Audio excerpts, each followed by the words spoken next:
All right, so next we're going to talk about Chapter 14, Tax Consequences of Home Ownership.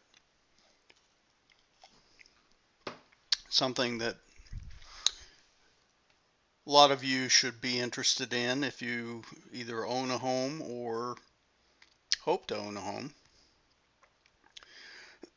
So if you recall, early on we talked about the fact that Congress has tried to make home ownership more attractive by providing tax benefits to those who purchase a home. And that's true of while you're owning the home as well as when you sell the home. So that's the main crux of our conversation today. So first thing and again, if you get a migraine from some of this jargon, I understand it's a lot of legal mumbo jumbo a lot of the times. And understand here that when you're practicing tax law, you're kind of uh, practicing law without a license because you are trying to figure out what the tax law says. You're trying to interpret tax law and apply it for your client. So, as long as you don't go outside the boundaries of applying tax law to your client's situation, um, you can advise on the best uh, form of business entity, for instance, something we'll talk about in advanced tax or corporate tax. But you can't prepare the documents to help them establish the business entity. So you got to be real careful here. Now, does that mean you can't uh, create tax documents, tax forms? Well, yeah, you can because that's what you've been employed to do. But contracts, articles of incorporation, things like that, I would stay away from that sort of stuff because you're getting outside the practice of tax law into the practice of corporate law, which um, you will find that if you violate um, and get into the unlicensed practice of law, you can be penalized pretty steeply. And probably the best you could get out of that is just a cease and desist letter. The worst is possibly fines and maybe jail time if you're pretty blatant about it. Not trying to scare you, but got to be careful. All right. So again, I understand there's a lot of jargon, a lot of legal um, definitions. So I'm there with you, even though I've got 2 law degrees. All right. So first thing you have to determine before you can get to whether or not a structure is your residence is whether or not the structure's a dwelling unit. And so a dwelling unit includes the following. It includes a house, duh, condominium, duh, mobile home. And, if you're in the west side of Oregon, you have some people living on boats, even. That's a dwelling unit. Or other similar property.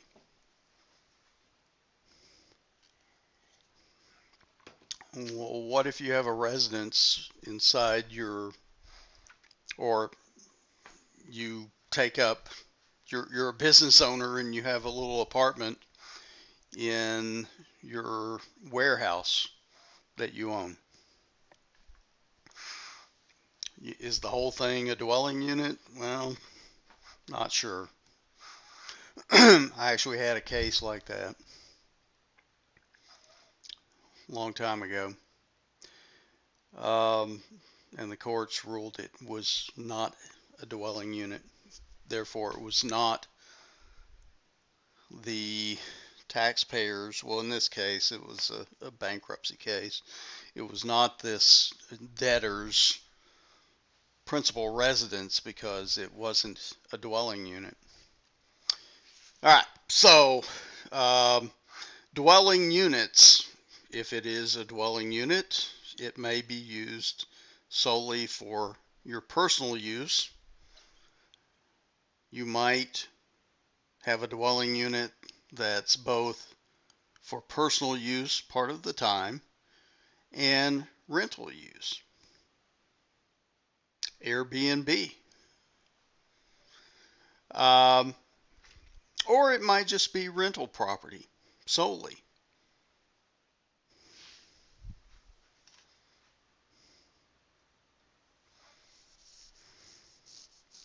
Now, whether a dwelling unit is a residence or non-residence for tax purposes depends on how the unit's used. A dwelling unit becomes a residence if the personal use days are more than the greater of 14 days or 10% of the number of rental days during the year. Okay. Well, what does that mean?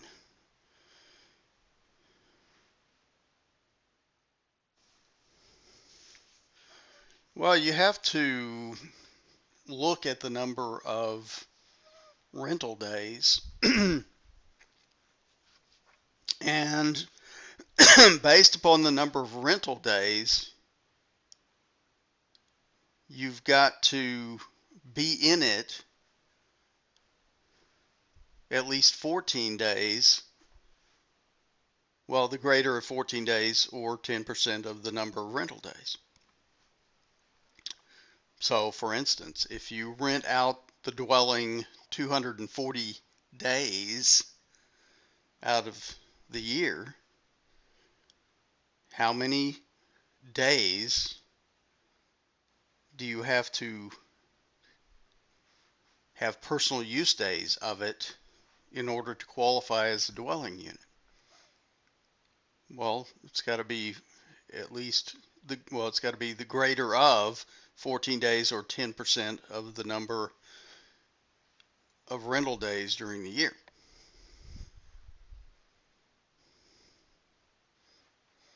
So where is that stepping off point? Well, it's the greater of, so 10% of, let's say, where does the equal point come in? Well, it's 140 days of rental days, 140 rental days during the year.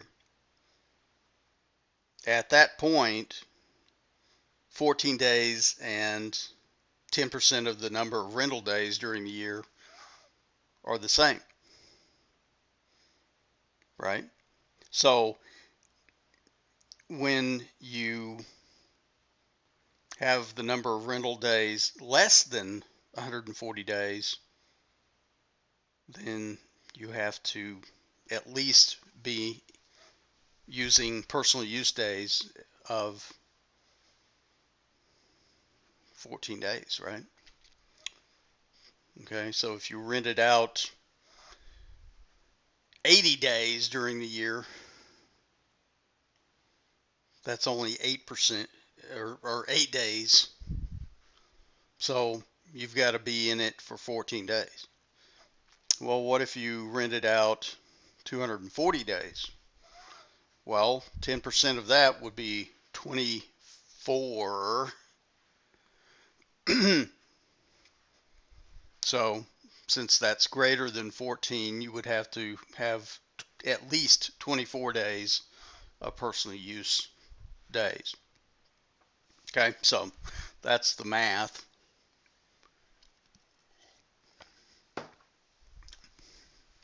So what happens if you don't have enough personal use days? Well, it's a non-residence.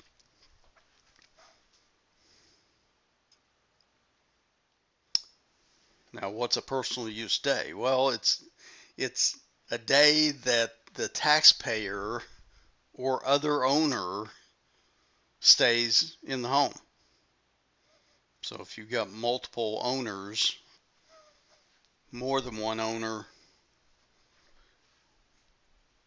anytime any of the owners stays in the home counts as a personal use day. Also, a day that a relative of an owner stays in the home, even if they pay fair market value. Now, the one exception is if it's the relative's principal residence, which makes sense. The days a non-owner stays in the home under either a vacation home exchange or swap. So basically here, the non-owner has to be paying fair market value rent, not a swap situation, a barter. It's like a barter situation. The days a taxpayer rents out the property for less than fair market value.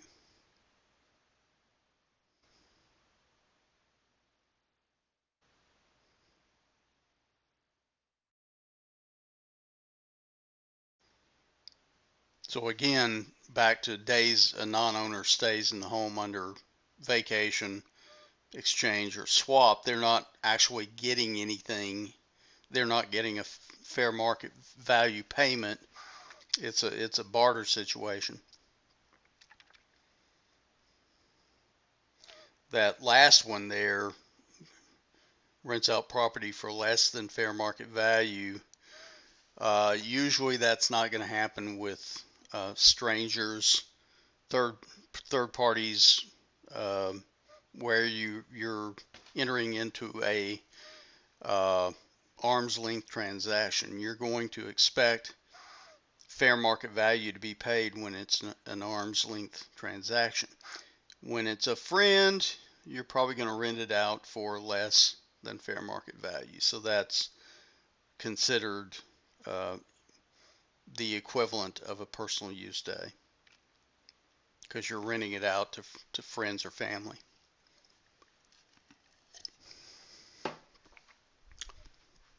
Rental days includes days when the taxpayer rents property at fair market value. So here you've got an arm's length transaction with an unrelated party. Also, days spent repairing or maintaining the home for rental use.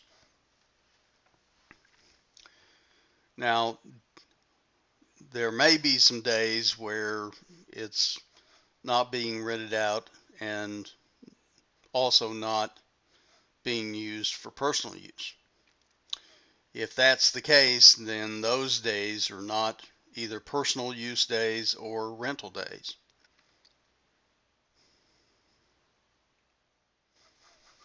Now, if you qualify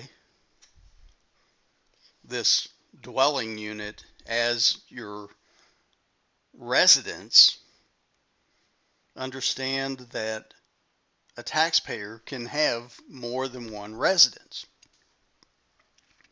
However, the taxpayer during a particular tax year can only have one principal residence. Now, I've never owned more than one residence, and the whole idea kind of is beyond me to fathom. I've never made that much money, although I did buy at one point back in the old days a piece of property with the intent to buy or build a second home. But that's back when I made more money. Now I teach, so while I'm comfortable, I don't make enough money to purchase a second residence. But, you know, if you're an entertainer or, you know, some corporate chief, you could have 2 or 3 principal residents. I don't know. Seems like a lot of upkeep to me.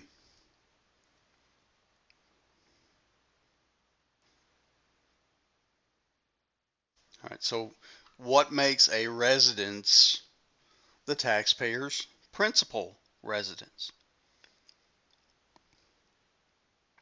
Well, each case depends on the facts and circumstances of the case. You've heard that a lot. Facts and circumstances. The case hinges upon the facts and circumstances. That's true in a lot of tax cases. So, what does the IRS look at, and what do courts look at? Well, they look at the amount of time that the taxpayer spends at each residence during the year. So, the one house, or excuse me, the one residence that the taxpayer primarily uses as a residence weighs more towards it being the principal residence. The proximity of each residence to the taxpayer's place of employment. So you might have some actor who, let's say, lives in New York or New Hampshire or Vermont or some far off place and has a residence there, but when they're filming, let's say on the West Coast, they're staying there, and so they've got 2 residences. Which one do they stay at primarily? And then how many miles away from their work?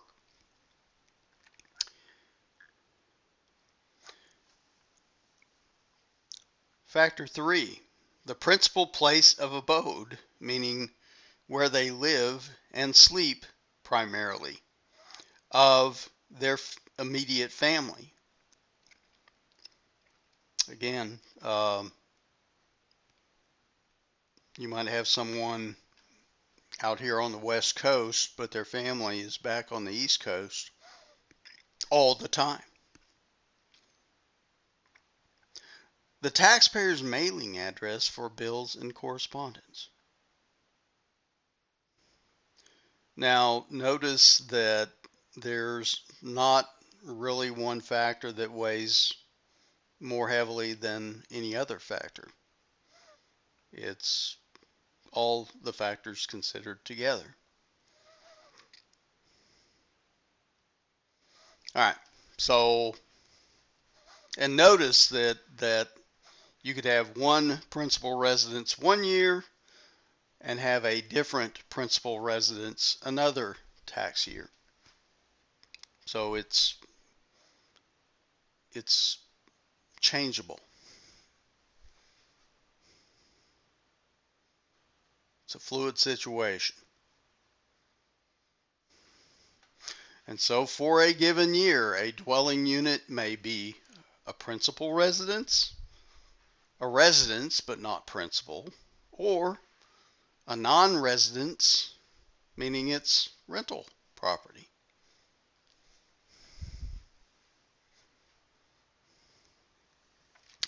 And so Exhibit 14-1 here gives you a summary of the qualifications of tax provisions for each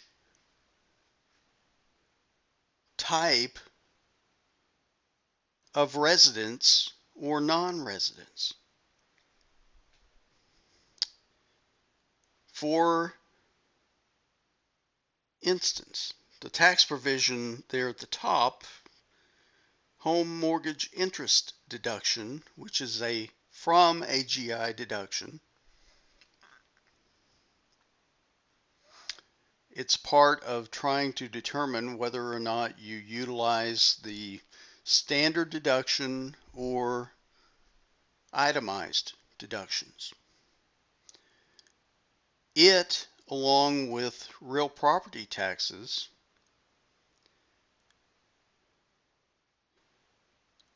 are usually, in the past, what determines whether or not you use the standard deduction or itemized deductions, because they're usually fairly substantial. Now, in the past, when the standard deduction was about almost a half of what it is starting in 2018, it didn't take much in home mortgage interest payments and real property tax payments for those things and other itemized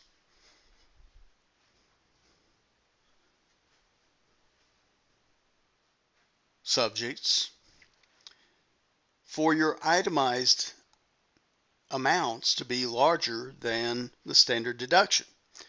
But starting in 2018, you're going to see less and less taxpayers have their itemized deductions be larger than the standard deduction. So for married filing joint taxpayers, you've got to exceed $24,000 in itemized deductions, including home mortgage interest deductions and real property taxes, in order to qualify for using itemized deductions. Will you still see some? Yeah, you will. Especially if, like on the West Coast here, you've got houses that are pretty basic that are quite expensive. It's not unusual to have a house that, a new home at least, that costs $500,000. And so the interest deductions or the interest payments on those houses are pretty large. And as you probably understand, early on, in the early days of the loan, you're paying mostly interest on that home mortgage.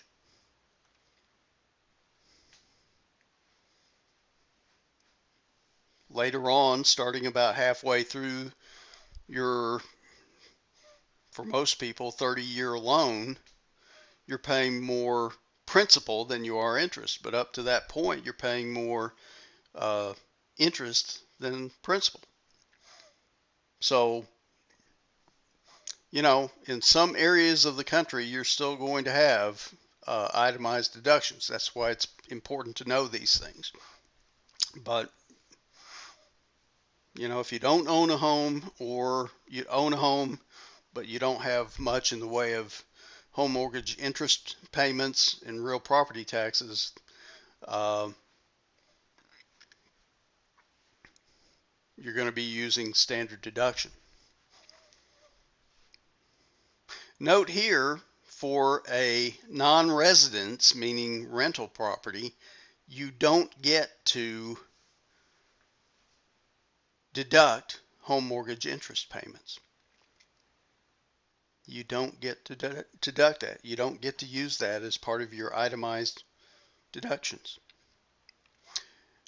Note here that for a residence that's not principal, as well as a non-residence rental property, you might or might not be able to exclude all of the gain on the sale of the home. So we'll talk about that.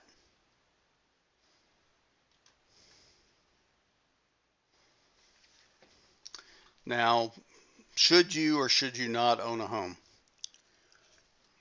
Not going to spend a lot of time on this, but there's a lot of non-tax consequences of home ownership. It's a large investment, really large. Once you buy a home in a certain area, you better be in the area you plan to be for a while, because it limits your mobility. It doesn't limit your liability, it increases your liability. But it limits your mobility, meaning you can't just up and take another job. You've got to think about, well, I've got to sell this home. Maybe now selling a home's not that big of a problem, although the market's kind of slowing here in January of 2019. Might take a little longer, but I still think the market's pretty good for that here on the West Coast anyway.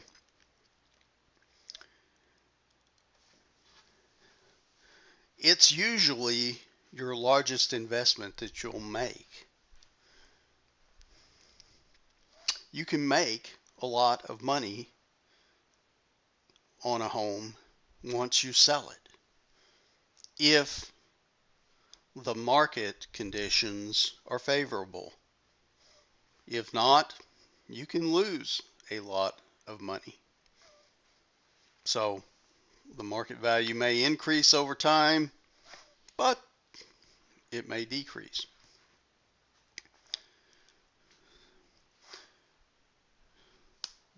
Never buy a home that is more than you can handle now and in the future. Don't bank on future income increases, advancement, career advancement, or anything like that. Because if you buy more home than you can afford, well, what happens if the increases don't happen, or the advancement doesn't happen, or worse yet, you have a setback by being laid off and you're unemployed for a long period of time? Well, in that case, because the loan is secured by the home, they can foreclose on the home. You default on the loan, and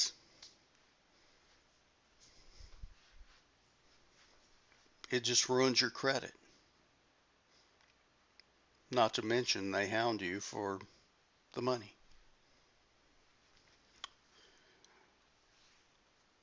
Well, when you rent, you're not responsible for upkeep.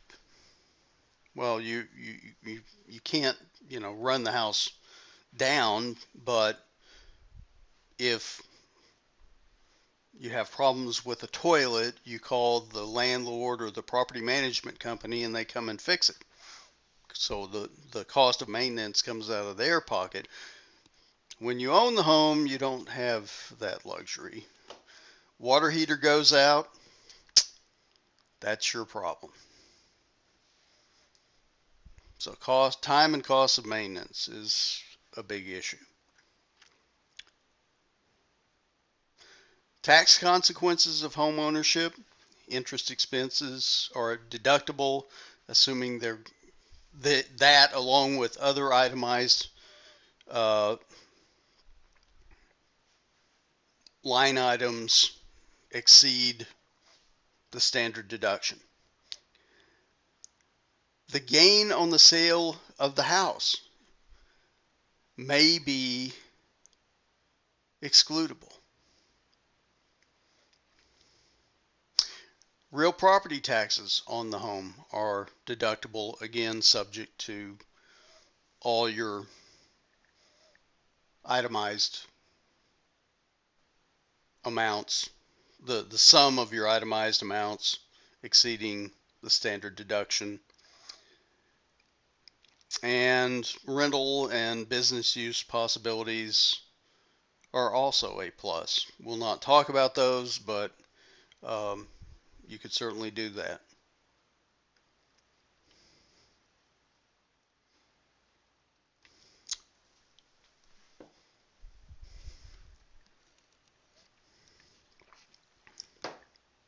Well, what happens when you sell your personal residence?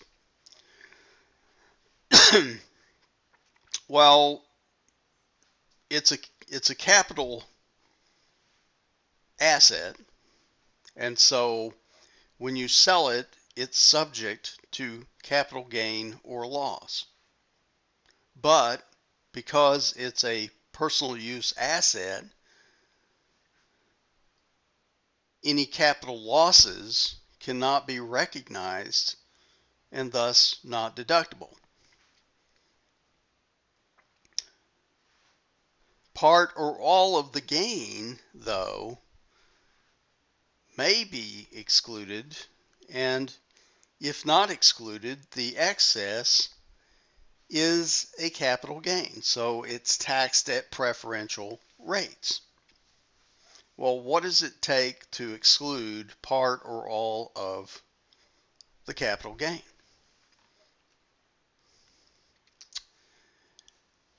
Well, the exclusion amounts are up to $500,000 for taxpayers who are married filing jointly, and for all other taxpayers, meaning any other filing status, gets to exclude a gain up to $250,000. Anything over that is a capital gain, must be recognized as a capital gain and taxed at either 0, 15%, or 20%, depending on the taxpayer's marginal tax rate.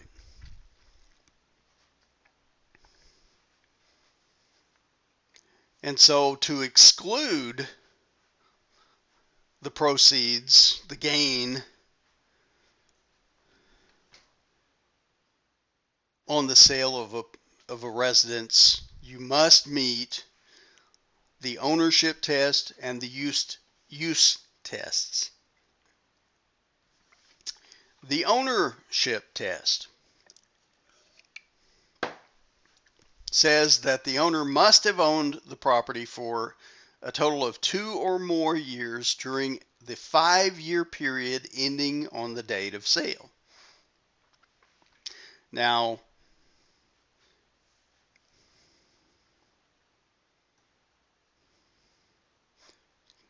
Getting a job.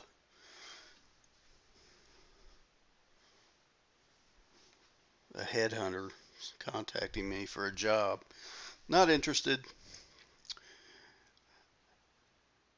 All right, so must have owned the property for a total of 2 or more years during the 5 year period ending on the date of sale. That's easy.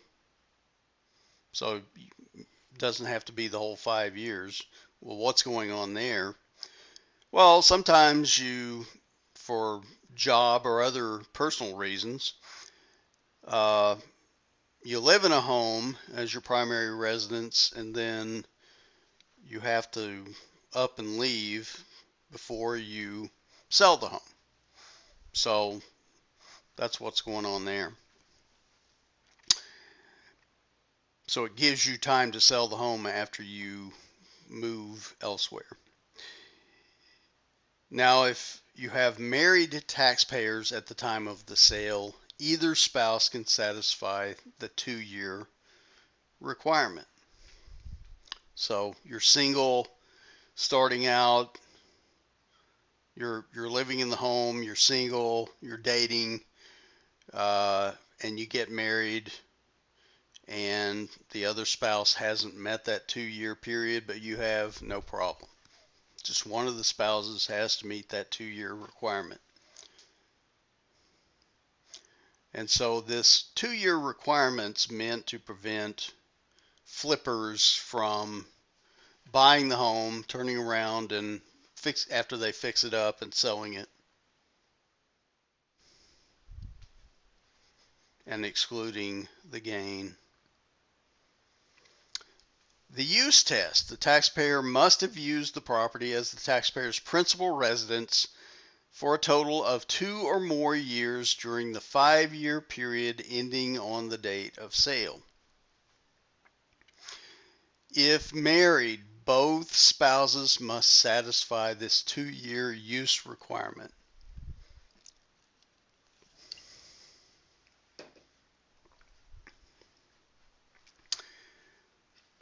And so this requirement's meant to ensure that the taxpayers actually lived in the residence prior to selling it instead of using it as investment property. So here we have an example. Tyler and Jasmine married. Jasmine moved into Tyler's home located in Denver when they married. Tyler had purchased the home 2 years before the marriage. After the marriage, the couple lived in the home together as their principal residence for 3 years before selling the home to move to Chicago. Tyler was the sole owner of the home for the entire 5 years he resided in the home. Would gain on the sale of the house qualify for the $500,000 exclusion available to married couples filing jointly, even though Jasmine was never an owner of the home? Well, yeah, you only have to have one of them meet the ownership test. And since both of them lived in the home as their principal residence for at least 2 years, here 3 years, and they filed jointly, they can exclude up to $500,000 on the sale of a home. This home.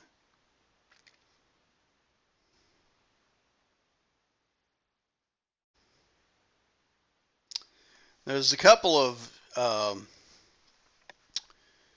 exceptions to this exclusion rule. And this first one is kind of a mind blower, if you will.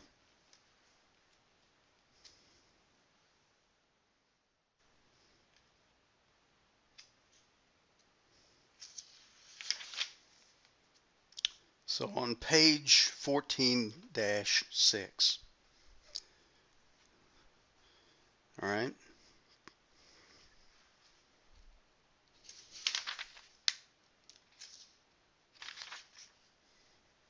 Tell you what, I'm going to take a break here and then we're going to come back and get to this.